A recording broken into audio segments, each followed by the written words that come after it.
Balik mga kapuso sa GMA Regional TV Live karong buntaga mga kapuso, hisgutan ta kining sakit nga COPD o chronic obstructive pulmonary disease o kining gitawag nga sakit sa mga manigarilyo unsa may risgo niini. Makauban ta karong buntaga mga kapuso usa ka espesyalista sa internal medicine labi na sa adult pulmonary diseases. Makauban nato si Dr. Mercy Angeli Uy. Good morning, doktora.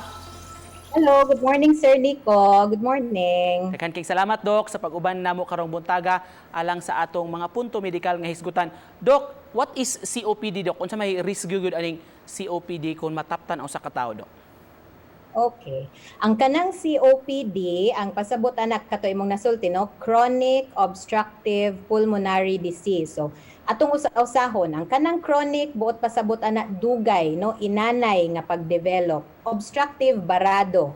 Barado pulmonary barado ang baga no. So, inanay siya nga pag-develop nga bara. Unya ang pinaka-common nga risk factor no, yang risgo is kanang manabako ang tawo. Nya ang kanang panabako dili siya ingon nga nanabako ko karon COPD ko ugma, dili. Cumulative meaning nadugay og daghan ang iyang panabako. No? So kasagaran madiagnose ana ari na jud 40 kay taod-taod naman no, 40 pataas. Siya. Unsa mga sintomas Dok kung magka-COPD ang usa ka tawo? Ang pinakauna nga simptomas sa COPD kay kanang ubo. Pero usahay mausad ni ang pinakadili kaayo tagdon sa mga tao kay kaning ubo manggod sa COPD kasagaran jud panabako moingon nga smoker's cough ra ni Dok ana ra dugay naman ning ubuhan niya di man mosamok kasagaran sa ila ari na namo makit-an kung naanay punga naanay kalisod sa ginhawa naay uban nga kanang mag-develop sila og plima no kanang magsige sila ingon nga normal man ni akong plima Dok. So ang plima dili jud na siya normal sa baga no, wala jud kay plima. So mobalik ko ang COPD di ay wala jud kay Bisaya nga equivalent. Pero kung imong pangutano ng mga pasyente na ay uban nga moingon nga hubak sa panabako, hubak sa tiniguang, naay uban nga moingon na sila nga bronchitis or emphysema no. Kana sila tanan mo point na sila towards COPD. Kanas. How do we treat COPD Dok? Kasagaran ang atong pinakanindot nga mga tambal karon is kanang mga inhaler. Inhaler kay naarabay ubang pasyente ang ilang pasabot nga inhaler kanang ikuan sa ilong.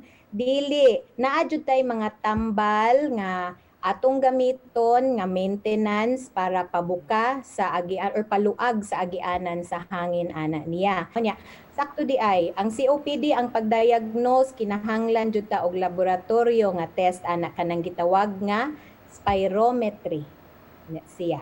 Ato nang buhaton dito sa ospital. Naa pa jud ay laing nakit-an nga kaning magdaob, maghaling og kaning magluto nga gamiton ang kahoy no og kaning coal kaning mga uling makadaot na sila in the long run maunang among gitawag sa among field nga biomass fuel no. So how do we prevent from getting COPD Dok? Ang number one prevention is always di na lang kung wa pa kasugod og smoke ayaw na lang jud og intra no. Kung nakasugod na, undang, the earlier the better. Ang kana ra bang tambal sa COPD, dili ra ba sa jud na ingon nga barato, no? Gahinan jud na siya og budget. So muna atuan na lang panglantaw is long term. Di ko manabako kay di ko gusto nga ma-burden ko puhon sa akong mga tambal nga kinahanglanon para aning sakita. Dok, panigarilyo, panabako atong hisgutan, Dok. Pero how about kaning paggamit aning vape, Dok? Initially niingon sila nga walay kadautan no.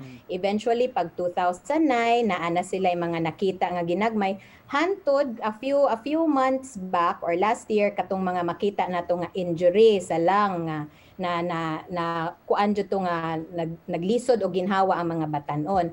Pero kato ang atong balikon dugay manggod ang pag-develop sa COPD.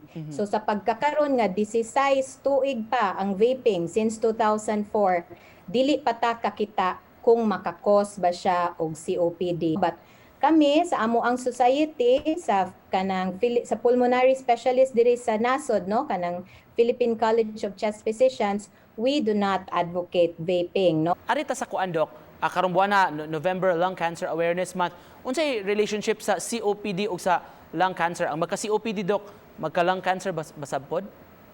Kuan, tungod kay pareha sila og risk factor, no, smoking, no, mao man jud na siya pinakadako nga risgo sa duha ka sakit, ang COPD ug ang lung cancer. Then yes, naasay kung inon pa i-biopsy na nimo ang kanang mga agianan sa hangin sa mga naay COPD, naanay mga change sa lining dinha sa ilahang agianan sa hangin nga maka-risk nila nga moporma og cancer. Doktora, to cap this off atong conversation karong buntaga, mensahe nimo Dok sa mga viewers nato nga nagtan-aw karon. So sa tanang tao nga nagtan-aw karon, ang kanang panabako kung pwede ato jung undangan, no? Kay mauman jud siya ang pinaka risgo nga makadevelop ta og COPD. Unya kana sad siya risgo nga makadevelop ta og cancer. Nya ang atoa, we want to protect atong loved ones. So sila makahanggap man sad sila sa aso nga kung nga atong mabuga kung manabako ta. So undangon lang jud nato. Thank you so much, Doc. We learned so much from you this morning, mga kapuso. Adult Pulmonary Specialist Dr. Mercy Angeli Uy. Salamat, Doc. Thank you, Sir Nico. Thank you. Thank you, Doc.